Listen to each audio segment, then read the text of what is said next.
So, if you're someone who makes big decisions based on technology research, you absolutely need to know about the growing crisis in vendor sponsorship. We're about to pull back the curtain on how the very reports you rely on might actually be designed to mislead you. Now, just for some context, this is part 9 in our 10-part series breaking down the huge report from Virtualization Options LLC called Integrity Under Siege. We're diving deep into the core findings of this really critical investigation.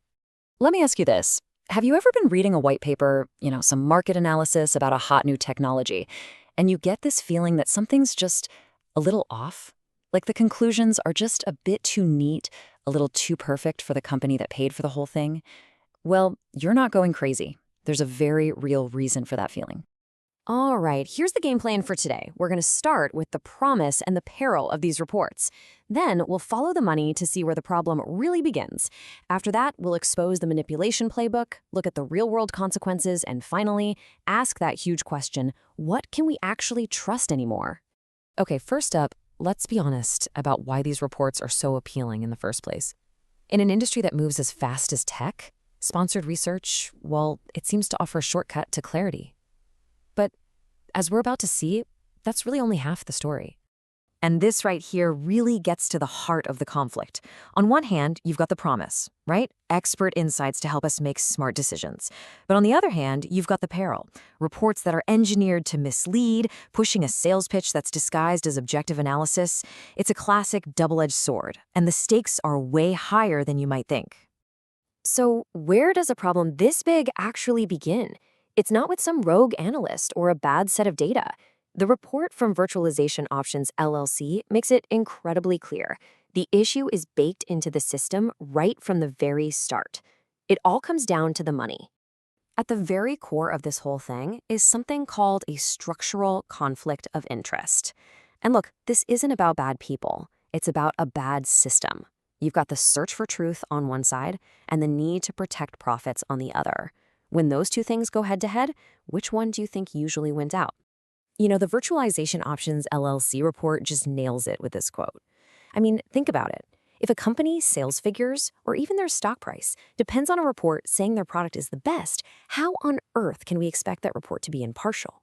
The pressure to get a positive result is just overwhelming. So how does this actually play out in the real world? Well, first, the sponsors set the agenda. The only fun questions that they're pretty sure will give them favorable answers. Second, any inconvenient topics, things like security flaws or hidden costs, they just don't get funded. They get swept under the rug. The end result is a totally skewed public record, where what we think we know is shaped by marketing budgets, not by genuine curiosity. Okay, so now we get the structural problem, but let's dig into the nitty-gritty. How exactly is a supposedly objective report twisted into a piece of marketing?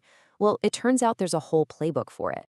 And here it is, the manipulation toolkit. You've got tactics like cherry-picking, only the data that looks good.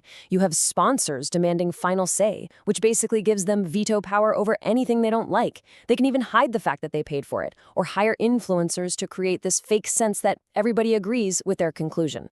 Here's a real-world example from the source report. A company paid for a study that came back using these super dramatic words, like hemorrhaging IT costs. Now, was that meant to be a balanced, helpful analysis for IT professionals? Of course not. It was designed to scare people and then, conveniently, present that company's product as the one and only solution. It's not research, it's fear-based marketing. And the scale of this influence, it's just mind-boggling.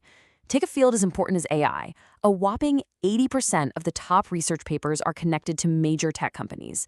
This doesn't just nudge the findings a little bit, it actually shapes the entire direction of AI development, making sure it aligns with corporate goals. So what's the end result of all these tactics? Well, the numbers tell the story. An overwhelming 75% of these sponsored reports just happen to have positive findings. Negative results? They're practically an endangered species. This isn't what reality looks like. This is the output of a machine built to produce one thing, a good sales pitch. And look, this isn't just some abstract academic problem. This manipulated research doesn't stay in a lab. It gets out into the real world and has a massive impact on all of us, from the software we use every day to the laws that govern our society. You can see the dominoes fall right here. You have policymakers who need to regulate complex tech, and they often lean on these vendor reports for information. So they start with flawed input, which leads to a biased analysis. And the result? We get stuck with bad policies that end up helping corporate interests instead of the public. This image just captures the feeling perfectly, doesn't it?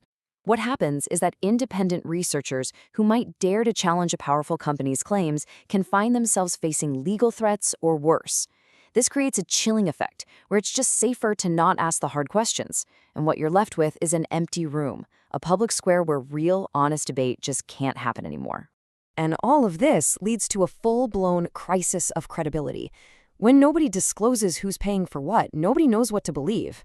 Trust in all research, even the good, independent stuff, starts to erode.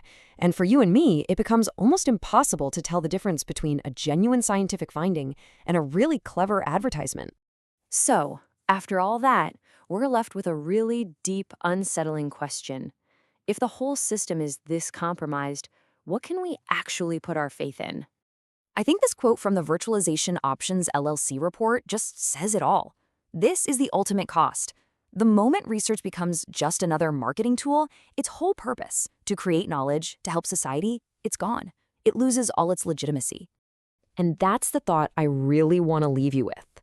The next time you see one of those glossy tech reports, ask yourself this: is the product really the technology they're talking about? Or is the real product something else, like influence, or maybe even your trust? It's something to think about.